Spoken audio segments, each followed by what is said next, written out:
Well, it's my pleasure to welcome both Sebastian and Johannes. And I'm not even going to attempt your second names, guys. You can introduce yourselves. But you're both here from Clearlight Saunas, which is a sauna that I use. And, I've hunted you guys down, and no doubt you hunted Clearlight Saunas down yourselves. Maybe give us a little intro. Start with you, Seb. Yeah, I'm co-founder and CEO of Clearlight Saunas International, a distribution company of Clearlight Saunas, and we've been doing this for 13 years. I'm originally from Germany. That's where the accent is from.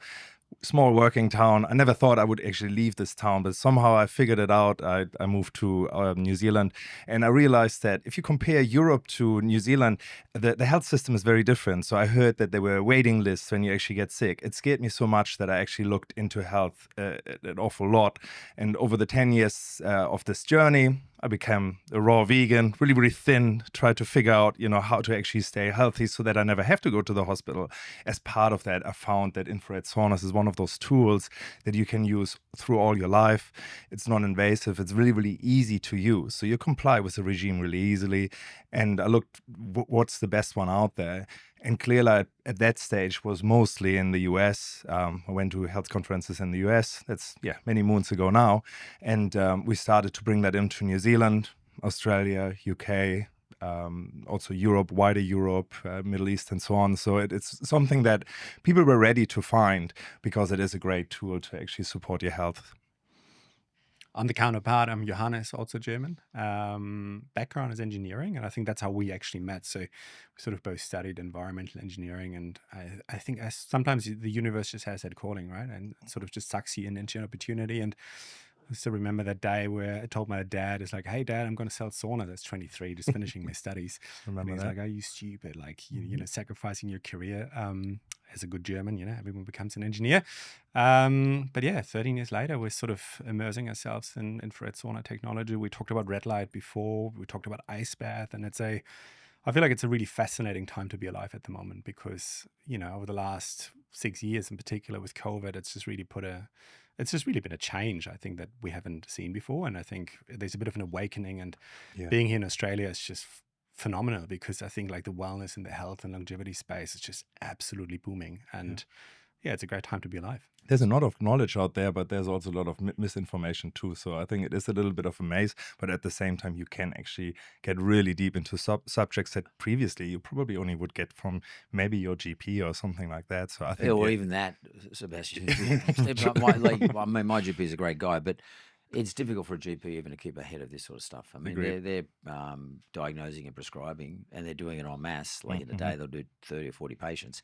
Hard for them to get the time to actually do the reading on this stuff. I mean, I guess you guys are a little bit like me, especially when you just mentioned your journey, Sebastian. Like, I've become obsessed with this whole health project, and and in that regard, I tend to read a lot, and that's how I found you guys.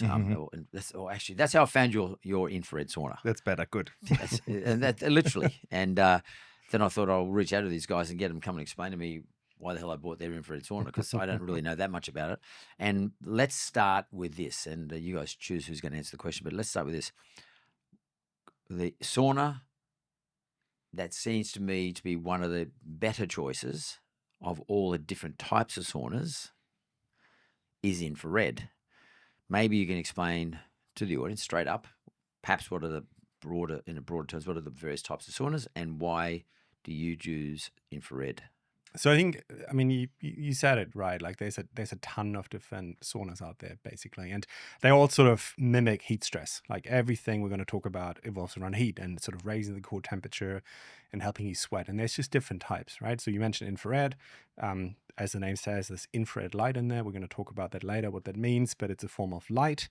Not very high temperatures, 40 to 60, maybe 70 degrees Celsius, and that raises your core temperature. Then you have Finnish saunas. They've been, around probably for more than 100 years. This is the one where you pour the water exactly. over the rocks. It's hot rock saunas, and typically you have temperatures of 80, 90 degrees. Like so it's much hotter. Much hotter. And it's all measured in air temperature, right? Like if it's 80 degrees, it's a hot sauna, 90 degrees, even hotter.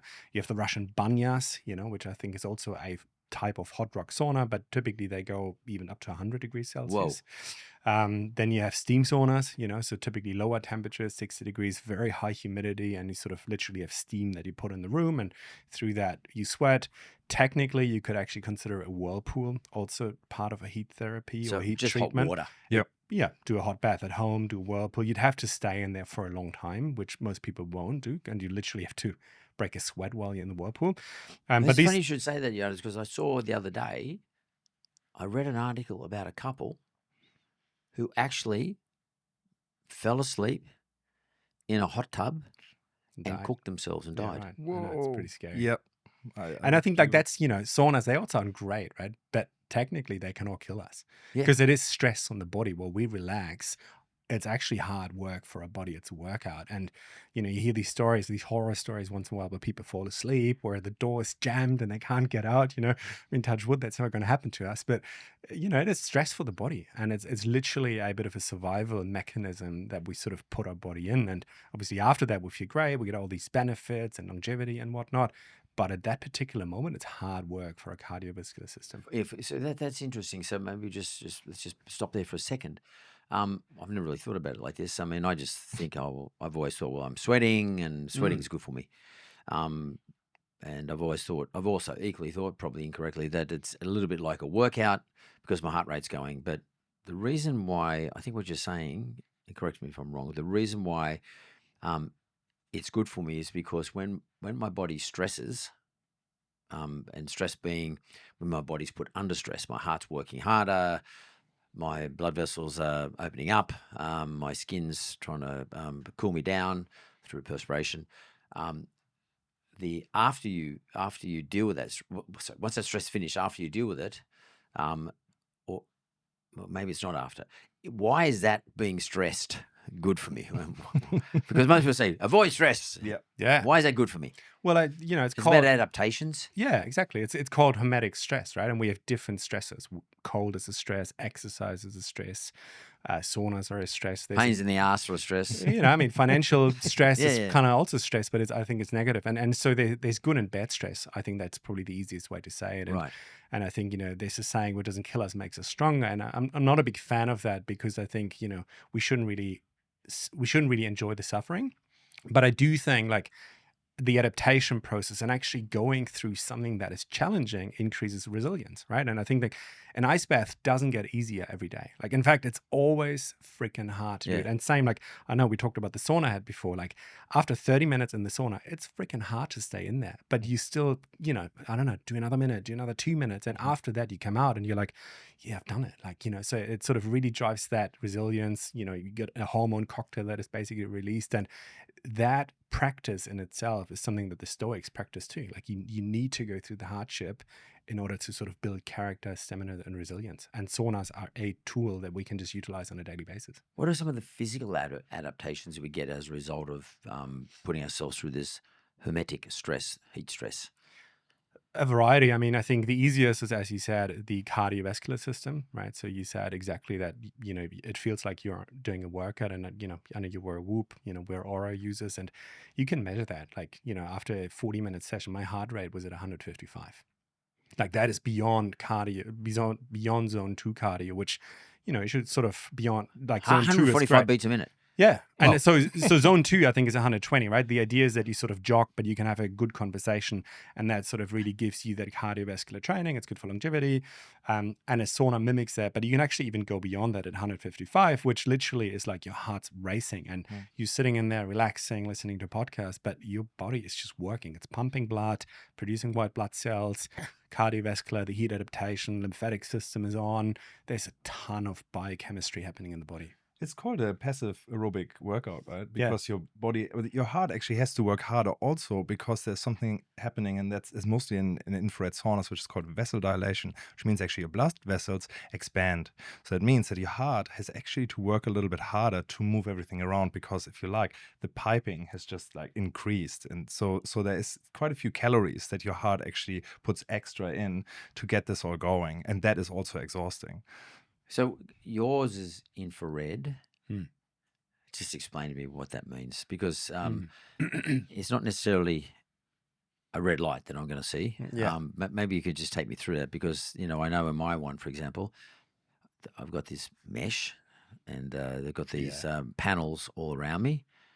As I sit on the seat, there's panels all around me, and then there's panels below me around for my legs, and then sometimes you can also see with panels in the front. and or you might have, in your case, one of your ones anyway, you have a red heater type Spectrum thing. heater, Some red. So maybe just take me through the process of yours in particular. I mean, I think we have to probably start with the basics, and that is literally we're talking about light, right? So if we talk about light, we sort of have the studio light in mind, we have the sunlight in mind, we know about UV light, which technically we need, but in an excessive amount is bad. And so there is, and you can look that up on Wikipedia or ChatGPT, like there is a spectrum of light. And so within that spectrum of light, you have infrared light. And so that has a particular wavelength, right? So we sort of start at 500 nanometers thereabouts, and it touches. So a nanometer, by the way, is 1/1000th of a meter. Is that right? It's up 9, so it's it's 1/1000th. So it's a fraction of a fraction of a fraction. It's a tiny particle. And just so I understand, I've always want to ask this question. Basically, that means if it's 600 nanometers, that's 600 billionths of a meter. Yeah, it's pretty small. Yeah. That means that these particular or this rays, wavelength of light, if you looked at it in that sense, up and down, like a wave, they're very close. Very close. Very close. Like obviously so close we would never see it, but like extraordinarily close in terms of billions. Yeah. So that's the length of the wave of that particular part of light of the spectrum, of the light spectrum. And what which you can't see. No.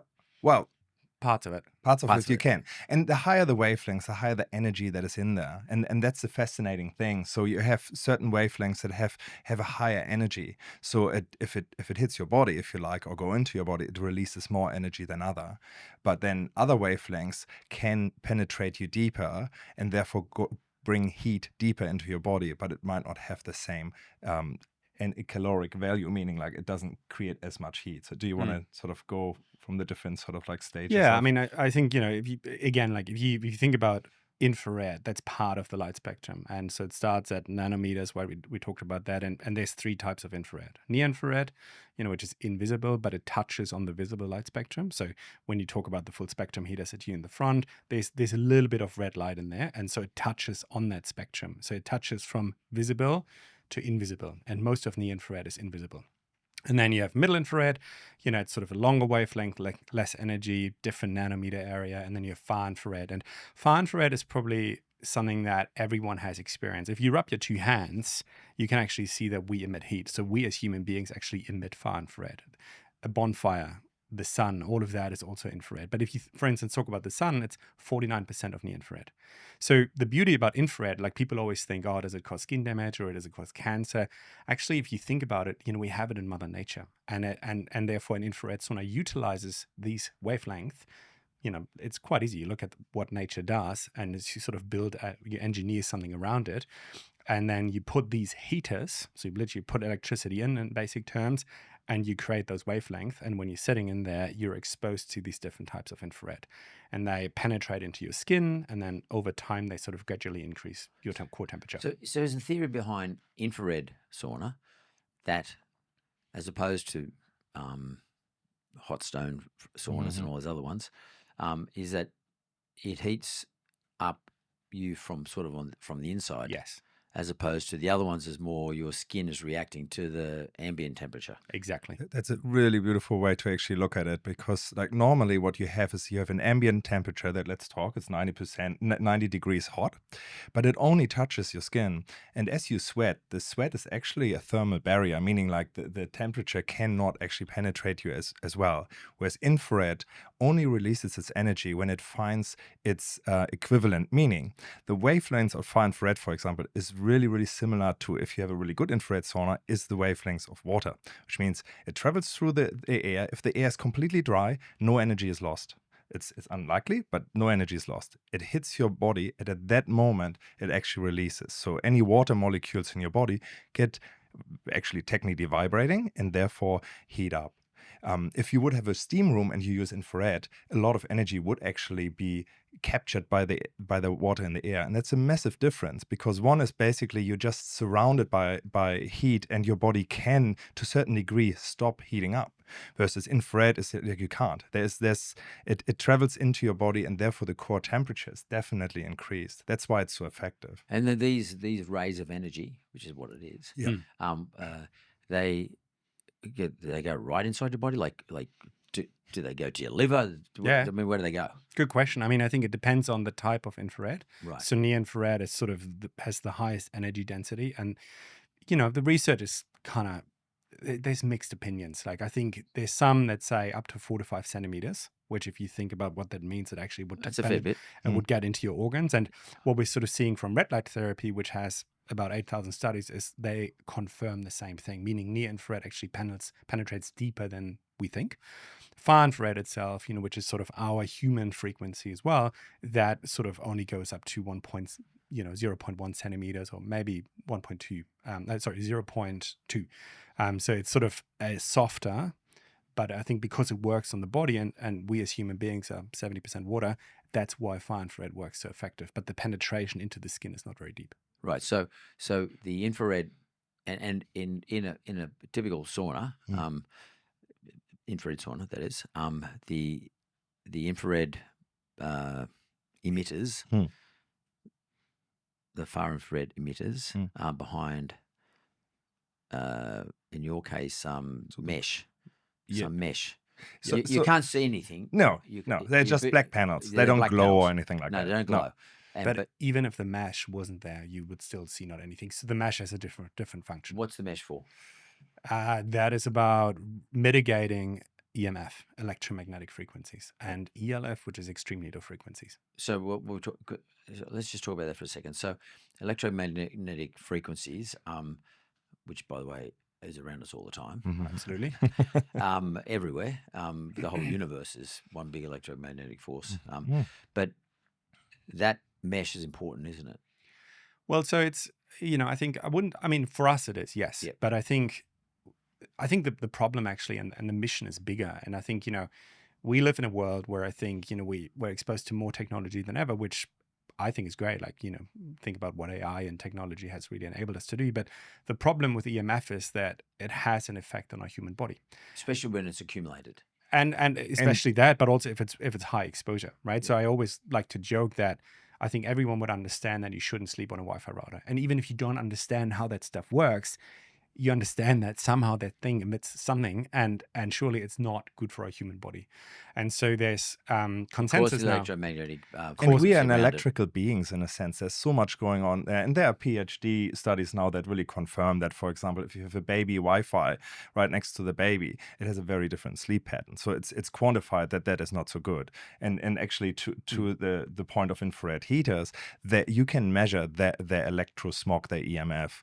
And if it's not shielded, which is something that we really push in the industry, you get to a reading of about 100 milligauss, which is about 50 times as much as the World Health Organization considers safe. So it's a problem for infrared in particular, because we figured out the old technology had none of that, but it wasn't as effective. And so, and by the way, infrared saunas have been around since the 70s. It was invented by Japanese researchers, just by somehow pure luck, really. And what happened then is we found more effective heaters to get the wavelength right. What I was saying about like hit exactly the wavelengths that water has, and you really can help the body. The downside was that it was a particular technology that creates a massive EMF field. So you really, when you look into infrared saunas, you really want to shield that off, because that field, unfortunately, with that technology is too big to what is considered safe. And I think like that's the mission. The mission really should be safeguarding sauna use. And right? optimizing. I think optimizing for obviously time, I think we talked about personalization before, which, I'm sure we'll talk about more. But I think if you, and like, why do people buy saunas? And, I think there's a big... Yeah, why? It's just really trendy at the moment, right? Yeah. And I feel like, sure, there's a bit of a wellness revolution going on, but I think also there's just come more research out. Like, I think, the likes of Dr. Rana Patrick, Huberman, Peter Attia, like, a lot of them actually changed their opinion and are sort of now bullish on saunas, which a lot of them weren't. And the reason really is that over the last 5 to 10 years, we've seen a magnitude of really promising studies come out on sauna, on the benefits, on long-term benefits, on Alzheimer, brain health, and yada yada yada. And so I think obviously the media and the public buys into that narrative, and sort of through that you sort of create products and businesses flourish, and people want to buy into that. But as with everything, when it's trendy, people take shortcuts. They sort of try to come up with a cheaper product and sacrifice on Well, do you safety. think it's that, or is it just ignorance, Johannes? I think it's a bit of both. Yeah. I think it's a bit of like people not really understanding what EMF means. I mean, I think we sometimes shop our competitors and ask them, so how about EMF? And the common answer is, oh, it's not a problem. They don't have EMF. And like physically and like from an engineering perspective, that doesn't exist. There's always going to be some EMF. So that really signals you that most people just don't understand the topic, and it is complex. I get that, but I think that's really why I think people take shortcuts, because they think, we'll just not do anything about that and sort of, reduce the product by a third and taking shortcuts. But and obviously, make it cheaper. But it comes with a price, True. right? Yeah. And that's a safety aspect. It's, the materials being used, chemicals and the glues and off-gassing. The TGA doesn't regulate saunas yet. Right. That's interesting. Coming back to your question, though, why do people do infrared saunas?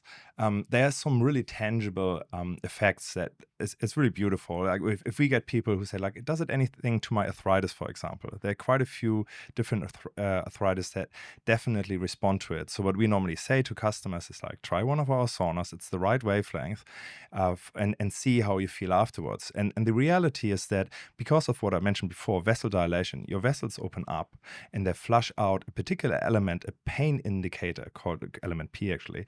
And so when people have arthritis in a particular part of their body, that element gets flushed out for about 24 to 36 hours, and you can manage a pain with it. So they are out of pain. They don't have to use painkillers overnight. I remember a customer that, I installed it, came back next day because I had forgotten something. And the wife was like, oh my God, he forgot to use his painkillers because he wasn't in pain. And so that's a really tangible one that you can test. Most people with arthritis have great benefits from saunas, and in particular infrared saunas, because vessel dilation is stronger. So that would be one reason. It's pain management. But it's also like if you exercise a lot, infrared saunas have been known for a long, long time by sports people and sports teams to flush out the lactic acid, which means you are ready to perform again much, much earlier, again, because you actually flush the lactic acid out and you have nutrients going to the cells. So that's performance. Then there is the weight loss side. We have done a weight loss study with the University of Binghamton in the States. It's not as conclusive as we can exactly quantify what the caloric value is, but it's an indication, there's no doubt, that because of the passive aerobic exercise, meaning your heart moves more, that you also burn calories there. So you sit in a sauna, and most people actually enjoy that heat, and you actually lose weight if you like. So that's conclusive that you do. It's more like the quantification we are not quite happy with. We would like to, some people say 300, some 200 in an hour calories that is. We would like to see more studies, but it's definitely happening. And one of the things I did want to talk to you, because we're talking about infrared, red, the word red keeps coming up. And when you go into some of these saunas, they have a red light, and the chromotherapy. Yeah, it's called chromotherapy, and you can have all sorts of different lights. They got red, green, blue, I think, white, yellow, just every color of the spectrum. Really, it goes from purple through to red, I guess. Yeah, and orange, yellow, etc. And in fact, my one has that. And I don't know what they all do, but I normally put the red one on, just leave it on, because you can just click on the one you want, and I'll leave the red one because and I thought maybe that was some version of infrared. But it's not really, is it? It's more just, it's chromotherapy being the Greek word for light, I guess, is that's what it is.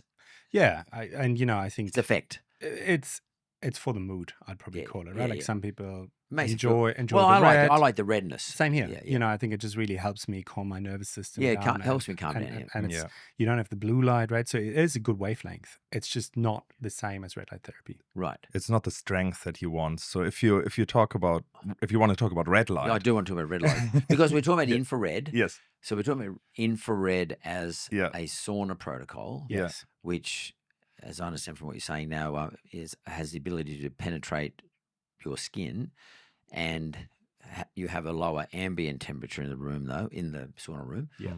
But you still end up sweating the same. But it takes Probably a bit more, to be honest. It takes a bit longer, but when you get there, Yes. you sweat like crazy. Yeah. And it's and I can understand sort of the reaction with the fluids in your body, etc. I get that.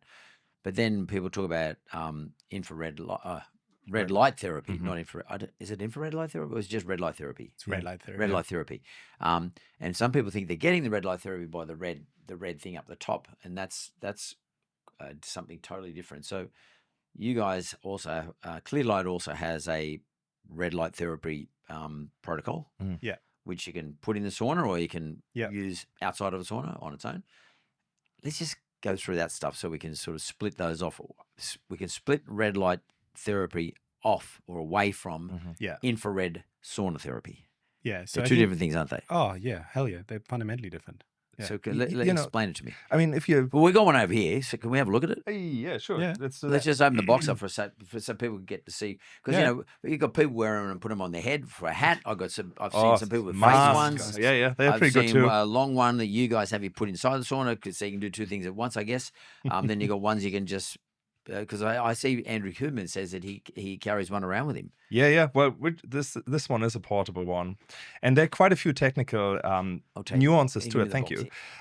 So this is a red light device, and it has it's created by LEDs. So that's already a difference. So if you think about, if we go through the spectrum again, you have far infrared, which is something that is just a black heater that doesn't glow at all. Yep. That can create a particular wavelength. Then you go into mid and near infrared. The near infrared is already a little bit visible. And then you go to red light, which is even a higher frequency, more energy in it. And that one... Does it heat up, though? To a certain degree, yeah. Nowhere near like... I wouldn't create a sauna that just runs with red light, but you stand in a door-size red light therapy device, and it really makes a difference. You feel the heat a lot. You can feel the heat. Yeah, from these ones as well. And so there are quite a few different things that you really want to get right. One is it needs to be the right wavelengths. And we normally use two different wavelengths. You know the exact of these ones?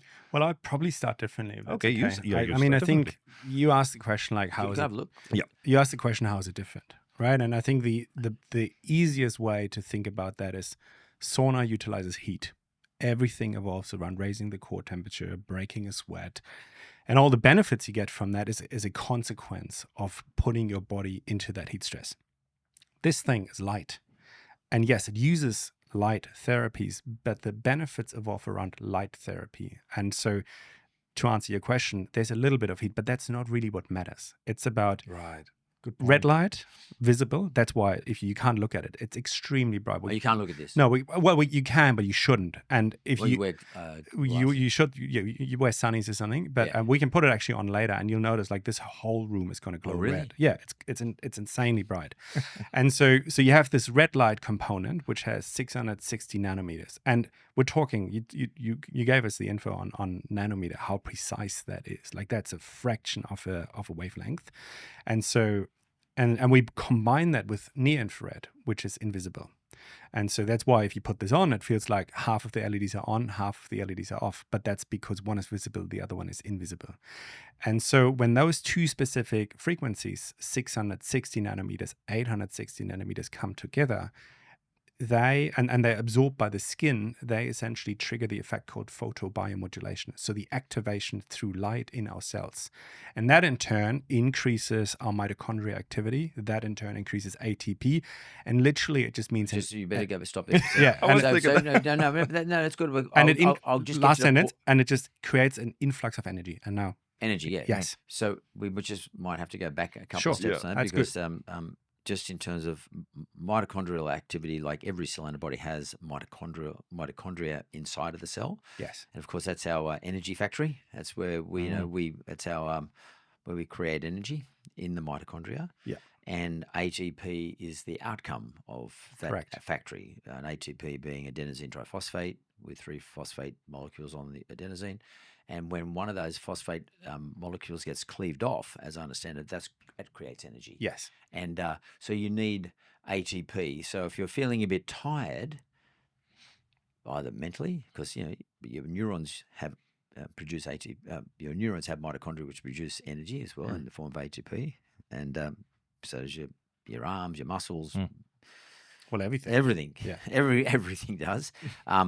If you're feeling a bit tired, then perhaps this could be maybe part of a protocol for a solution. Yeah, I mean, I agree, but I think our body always produces ATP, and it's just a question of but how efficient? Well, yeah, and As I think we get older, and what lifestyle factors are yeah. contributing to us having a lot of energy or a lack of energy? Not enough sleep, drinking piss, alcohol, and whatnot. wrong food. And so I think saunas, ice bath, but also red light therapy really helps to reduce oxidative stress in the body, which essentially reduces mitochondria function and sort of reduces ATP. And so if someone wants more energy, wants to feel better, you need to increase ATP output. And healthy mitochondria means more energy. And Johannes, is that because an inefficient mitochondrial system in any one individual, particularly say an older person, and I keep pointing at myself because you guys aren't, an older person, because by definition, everything becomes less efficient. Yeah. Your digestion system, everything just less efficient. You start to leak electrons out of your mitochondrial or out of the electron transfer chain. And that creates what they call ROS, R-O-S, which actually causes oxidative stress. Exactly. And that's what this stuff is designed to address. Yes. It's very interesting. So is this just for your skin or for everything? Well, ideally for everything. I mean, you should be in front of that naked for 10 minutes. 30 centimeter distance and just energize the body. So we can turn on a bit later. We'll do a bit of behind the scenes stuff a bit later. But so you put the cord in there, you turn it on, yes, and it glows straight away. Yeah, pretty much on because it's LEDs. It just jumps on straight away. No preheating times. Yeah. And then. You said 30 centimeters. What do you stand? So let's say you got a sore shoulder or something. Yeah. Do you put it in front of something? Totally. Yeah. And that's actually a really good example of it. That we find, like, for me, it's really important that we actually have products that I can see the effect. That's why I mentioned arthritis, because it's actually tangible. With all of these therapies, it's sometimes a long-term thing, right? So it's really hard to quantify. When it comes to red light and you get injured, you can feel it. You can actually feel afterwards, wow, this definitely has helped me for this muscle to come back to normal. And so on. So it's a really tangible therapy, and to me that's the best confirmation that it works. I want to get back to infrared saunas, but I'm now fascinated by infrared light or red light therapy. This, I guess, is because it's portable, is meant to be able to use anywhere. You can use it at the gym. Like a gymnasium could actually have them in the gym for charge something. Hang them on the wall. You can have one of these at home. And you just turn it on. The lights come on straight away. You don't have to heat it up or anything like that. It's not like a sauna. It doesn't have to get heated up because it's pretty much immediate. And you said you stand 30 centimeters away. How far is that? Like that's about that far. Yeah, I mean, I think like a ruler. You can be closer, you can be further away, but I think we somehow have to quantify what this means, right? And so there's the best approach to quantifying that is we know that we can absorb approximately 6 joule, which is the energy measurement. Thank you, per minute through this sort of light treatment. And obviously, we can't really absorb it, right? Because it's the law of thermodynamics. It's just energy is sort of transferred. But if we do 6 joules per minute and the maximum that we can sort of do per area is 60 joules, that means 10 minutes because 6 per minute. And that was calculated on a 20 to 30 centimeter distance. Now, if you, for whatever reason, are 60 centimeters away, you just double the time. Yeah. Right. And so you can't overdo it. You can't burn yourself. It's pretty much no contraindications. But the distance and the intensity are important. Is it hot to touch? No. So it's not. So completely safe. Kids aren't going to burn themselves not at all. if you're not going to burn yourself. I know there's a timer, so even like at some point it'll turn off. It's really pleasant. Right? It's a really pleasant experience. So you guys are actually 70 and you look like you're in your 30s. Yeah, reverse I'm using age. this. And you were saying before, Sebastian, that you're aware of somebody who used it and that's right, testosterone production. Yeah, so if you think about it, so let's just simplify it and say, like, it gives energy to your cells. If you put it in your groin, so that's for male in particular, it energizes those cells down there. And what we found, and so that's in internal medical tests, and you can argue that there are other factors that we haven't isolated and so on, but we saw an uptake or an increase in testosterone of 50% after 30 days of using it for 10 minutes on your groins. Yeah. That's for a 60-year-old man. Yeah. We tested in particular, and it makes sense from what we talked about before, that it basically just gives the energy back to these cells so that they operate in a better, more optimally. There you go. More optimally. And I think the people always argue, well, can I just not be out in nature? And I think the answer is yes. Like if you, this should not replicate your morning walk. It should not substitute your morning sun to reduce cortisol. But it's sunbathing. But I think the problem really is that our lifestyle just doesn't support us being out in nature all the time. And so we come from Germany, right? So winter means 5 hours daylight per sun. And so there's no way you get enough vitamin D. There's no way you see a sunrise and a sunset. So, and I feel like that's, if you turn it on, it actually reminds you of a really intense and beautiful sunrise and sunset. And so it's exactly the same wavelength from Mother Nature, obviously reverse engineered into LEDs. And so I think it's just to me, it's an artificial sun that you switch on without UV light and without producing vitamin D. But it's just phenomenal because there's literally no side effects. It's interesting you should say, Johannes, because not only that, I live in Australia where, even in our winter we have a lot of sunlight, but, I leave home for work when it's dark, and I usually don't move outside my office, or I'm sitting here in the studio. Yeah. And I don't leave home to go home, leave work to go home until it's dark. So I literally would not, and even if I did go outside, I'm in the city. It's dark. It's buildings everywhere. Like there's no sunlight. Yeah, you I agree. You can search for sun for hours and not even find it. Yeah. So you're right. This is not meant to replace Mother Nature, but it's there to supplement what you can't get from Mother Nature if you're not around.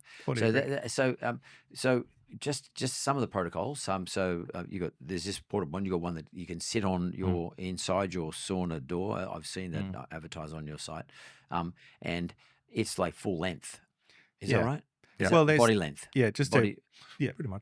I mean, just for full transparency, like this is a sister brand from us. This is called Healthy, right? So this is not the Clearlight panel. Not Clearlight, right? But I think this is really for outside the sauna. But for Clearlight, we have a red light therapy panel that you can put on the inside of the glass door. And the vision of Clearlight has always been to be able to stack different health modalities, right? Because obviously no one has time anymore, and that's a subjective view because the 24 hours don't change, but we just seem to be busier and busier. And so our vision has always been to, if you were to have 30 minutes per day to use a sauna and say you heat it for 15 to 20 minutes, how can we maximize the effectiveness? Sure, the infrared sauna and the heat therapy is great. Let's put red light therapy in there. There's now a salt inhaler that we've launched and put a salt mask on for people.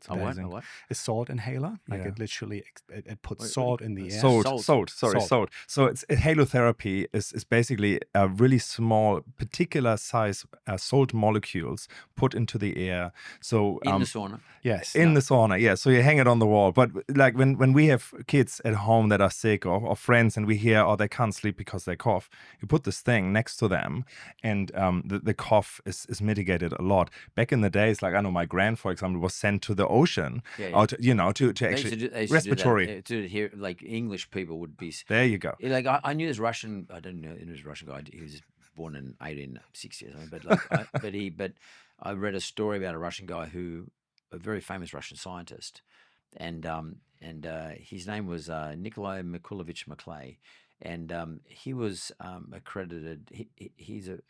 In Ukraine when it was Russia. I'm going back in the 19th century. He was accredited with the discovering or proving that a black person's brain is no different to a white person's brain. In other words, we're equal. People used to think that a black person was less intelligent than a white person, but he's accredited with discovering that. And at Sydney University, there's a museum dedicated to him because he came to Australia. And the reason he came to Australia is because he had respiratory problems in Russia, where the weather's not so great. No, and they sent him here someone sent him here to Australia. And he actually ended up marrying the Premier of New South Wales before we were a federation, his daughter. And he was sent here to Australia to do his field work he's a marine biologist actually as well, field work on brains, marine brains, fish brains, shark brains, things like that, for the weather. Salt. Yes. Salt air. First they sent him to Papua New Guinea. And because it's in the middle of, I don't know, the Pacific or whatever, the ocean is there. And he did so much global discovery there that they actually named a coast after him. It's called the Maclay It's not how we would spell Maclay, but Right. in Russian, Maclay Coast. And then in Australia, there's the Maclay University Museum at the Sydney University named after him. For that reason, salt air. So Famous I'm name. now fascinated. I've never heard of this before. I have heard of it before, but I've never heard Yeah. of it in this Yeah. sense. Well, and I think coming back to that, right? Like that was So modalities, putting different modalities in one place. And so the idea is Totally. there's a vitamin D light coming out, I think, earlier next year. And so how can we maximize value? And I think red light made sense because it's sort of very closely related. And so you attach it on the inside and you can do it at the same time that you do your Or you sauna can do it session. at home in one of these Yeah, portables. It's up to you. So that clears off the red light conversation around the confusion associated with infrared light saunas. Yes. Right? They're not And the same. not the same. One is heat, one is light. But you can do as many more of these things at once. Yeah, you can stack them on top of it. And that's what you mean by Yeah. modalities being put in a stack. Yeah. Some people stack vitamins or Yeah, Sure. you can do that. supplements, Yep. but you're stacking other modalities relating Definitely. to overall health. Yeah, and just to finish off on the red light, I think there's something really important that people need to understand. There is, similar to infrared saunas, there are all sorts of qualities out there in terms of products. And when it comes to red light, if you want to have it in the sauna, it needs to be actually cooled down so it maintains the right wavelengths. If it heats up, if LEDs heat up, This one? Yeah, well, this one is not one for a sauna. Right, okay. Even though it does have a fan, but in the sauna, you really need to maintain the right temperature in there. Right. So inside Yep. inside the red light yes. machine. Well, yeah. So if you're in an infrared sauna, so it's a hot environment, Yeah, right? Yeah. For you, it's like what 60 degrees. 60, Do you do? That's yeah. pretty impressive, by the way. Then you really want to keep the red light therapy device cooler so that it pushes the right temperature. The right wavelength out. Is that the reason you attach it to the glass? No, we have been thinking about an engineered solution of actually sucking in cold air through the glass and all the rest of it. It became a little bit too complex. Not for this year, but what we found is that the fans already cool it down. Right. There's a couple more things. It shouldn't flicker. So Johannes, actually, do you want to expand on why flickering is not so good? So again, technology. It all sounds red light. It's all LEDs, but there are LEDs that flicker and non-flicker. There's optics that do certain things. Not. Do you want to quickly touch on that, because I love how you explain that?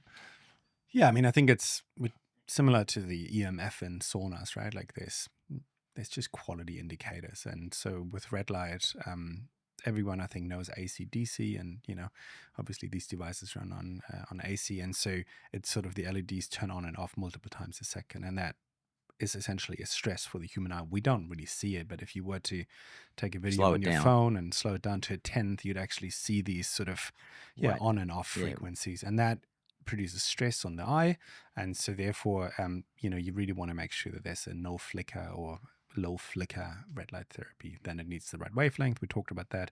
And the intensity is really critical. Like it needs to really have a strong output and not just be a chromotherapy, right? Like Yeah. because it has the same wavelength Yeah. or more or less, but the intensity and the way it's delivered is just nowhere near the intensity. What this is telling me, though, is that not all red light therapies, and indeed all infrared saunas, are equal. No. Same So with everything, It's right? it's a truth for so many devices, isn't it? I'm saying, and the reason why I wanted to get you guys on is so you can explain that. Yeah. And I just think that, and we're not here to necessarily pump up the tires for Clearlight, No, but that's fine. But at the same time, people should do the research. That's it. And hopefully, when a part of today is about giving people enough insights to make sure that they do the work on this, and or just go straight to your website and buy one of yours. But it doesn't matter. But just do your work. Just a couple of quick questions, if I might, in the interest of time, guys.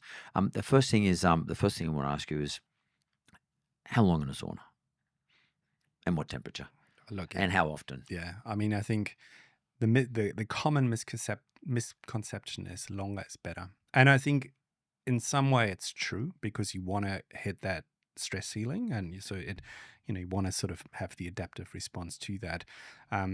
But ultimately, there's no one perfect length. You really have to listen to your body, because obviously otherwise you might faint and you might sort of be unconscious and die. Like I'm obviously Yeah. putting a bit of drama on Very there, and that obviously doesn't really happen, but it could happen. So as a rule of thumb, especially if you're a newbie to saunas, try to do 15 to 20 minutes, maybe do 50, 55 degrees Celsius. And that's what I did. I start off at 15 minutes, and I Right. started off at 50 degrees, and I just slowly over the Build it weeks up. build it up to see what I could withstand. Great. Actually, can I talk about this really extreme case that you might be completely toxic? Like, we used to have like painters wanting to get out of like the lead that they absorbed over the lifetime of painting with lead paint and Yeah. so on. These people often have such detox effects that you actually don't heat up the sauna at all, because this is a difference to a hot rock sauna where you need the heat. So you can actually open the door up and you have room temperature in it. The heaters will still deliver the infrared into your body. To me, that makes it really clear it's different to just hot air that is around you. And even though there might be only 15 to 20 minutes in there in the beginning, they still have detox effects. But this is how you slowly build up to a longer period of using it. But you can be really gentle with you. We often say to first users, do 20 minutes, do it just at 40 degrees. If that is good and you feel good next day, then obviously you can push that further. But if you go into it and you do 60 minutes on 60 degrees like you do straight away, it will not be pleasant. And it might actually be not great actually for a system. So it is something that you just want to experiment a little and slowly build up and really read your body. Another thing, if you can hold your thought one more. Yeah, that I'm so excited about is the Finnish study that is not only infrared, but it's in general heat therapies. It was a 20-year study, they actually renewed it recently, of 2,800 men over 20 years, a mobility study, meaning like who is dying when.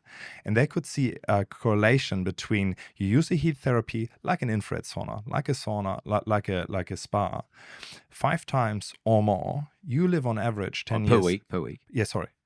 You live on average 10 years longer.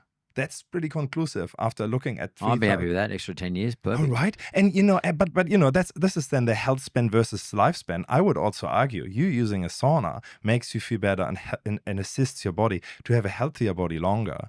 Anyway, so that was not specific for infrared saunas, but to me it's like I love people to hear that there is actually really hard research that clearly shows that you have a better quality of life and you live longer when you use heat therapy like infrared saunas. And just quickly, food, no food before. No food. No food. And water, you need to Increase water and plenty. Before you go in or during or after? Like a lot of people, when they sauna for the first time, especially in an infrared sauna, they say, I don't sweat. And so it takes a couple of sessions for the body to actually get used to that. But one of the reasons could also be that people are just dehydrated. And so if you think about with 70% water, if we're not hydrated well enough, our performance is lower. We don't sleep as well. And there's a lot of studies out there.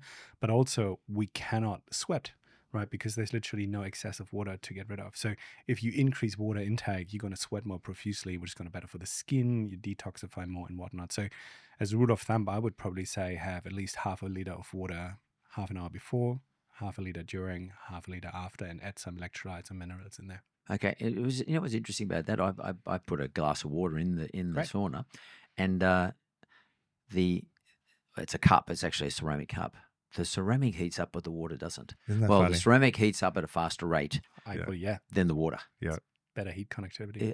Interesting, eh? But I always have water There in are there with specific sauna bottles though that they're literally engineered to keep the water cool. And can we talk about the sauna hat? I can't remember the Finnish felt hat. Have you ever put a picture on social media I have of you and your head? Yeah. So explain why they're important, or perhaps worth using. I mean, typically they're actually more used in traditional saunas or banyas, like the Russian hot saunas. And the idea is obviously that you can stay in the sauna for longer.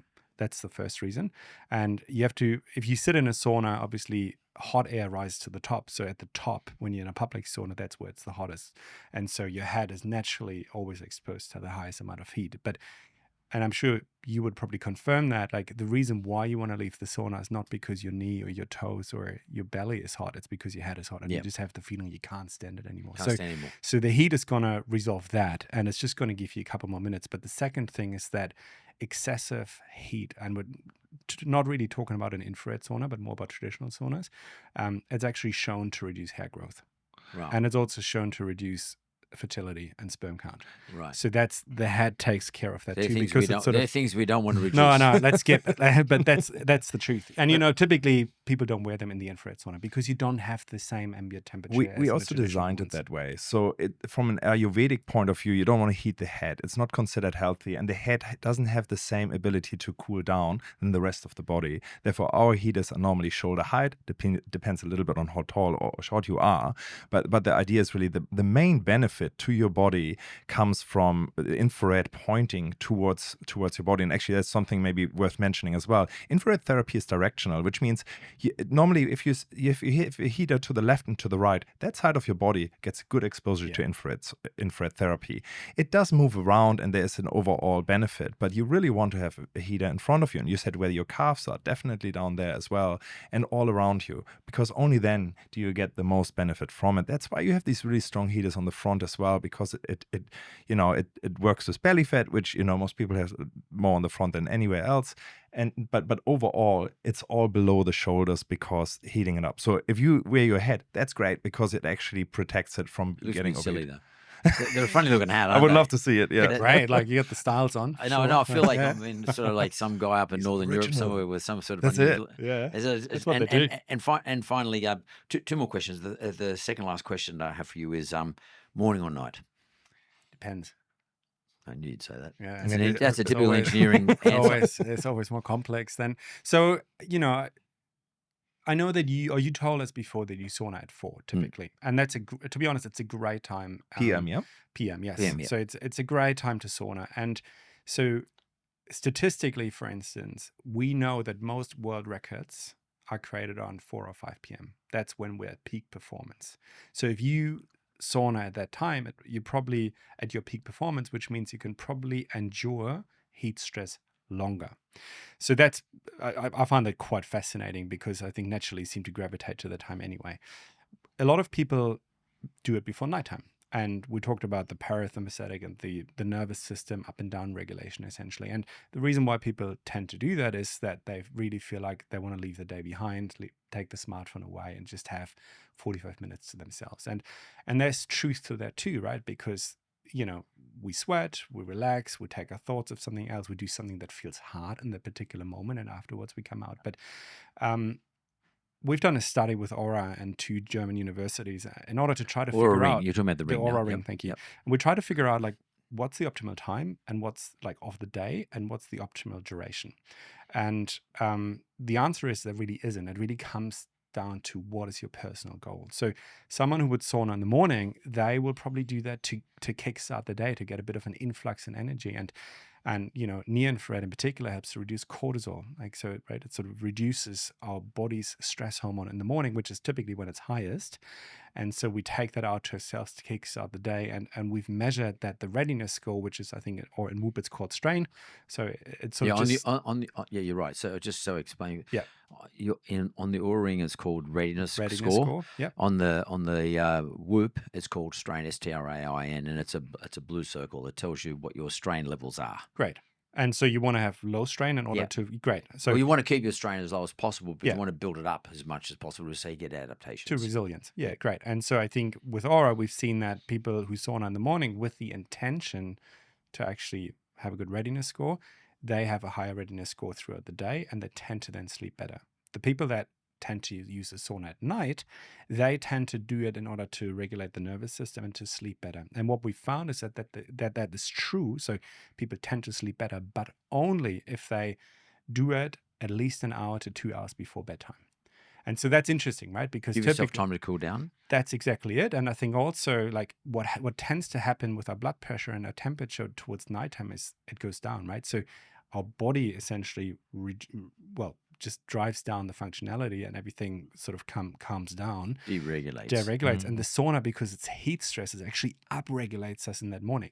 And so if you want to do a sauna at night, don't do the same intensity and try to sort of build a delay in between having the sauna and then going to bed. And our internal studies essentially seen that yields the highest sleep scores measured by HRV. And I guess if at the end of the day, if you get a better sleep score, and this is getting back right down to basics, but if you get a really good sleep score, in other words, you sleep well, as a result of sauna, If you sleep well, you can probably the next morning you can train better. You eat better. And if you train well, generally speaking, you don't feel like eating a whole lot of crap. You just, generally speaking, you just eat the right stuff. Yeah. And they're the three basics. I mean, there are other things, but they're the three basics in terms of longevity and also, health span as well. So I think we'll wrap on this, but like I think that I really appreciate the getting into the weeds with you guys. Hopefully our audience likes it too, but and we got into the weeds, which is really important for me anyway. And I wanted to share with the audience. But I think that sauna protocols, particularly what I consider to be the better one, infrared sauna protocol, as part of your overall strategy for living longer and better. It's not going to stop you from getting cancer. It's not going to stop you from, getting maybe. It may assist in delaying cognitive issues. Yeah. But apart from that, it just puts you in a better spot to deal with these things if they ever sort of befall us. And or if you're one of those lucky people who these things don't ever befall, you may have some genetic blessing, then you will live a better life with less perhaps arthritic exposure, just generally feel better. So at the end of the day, we all have to choose our protocols.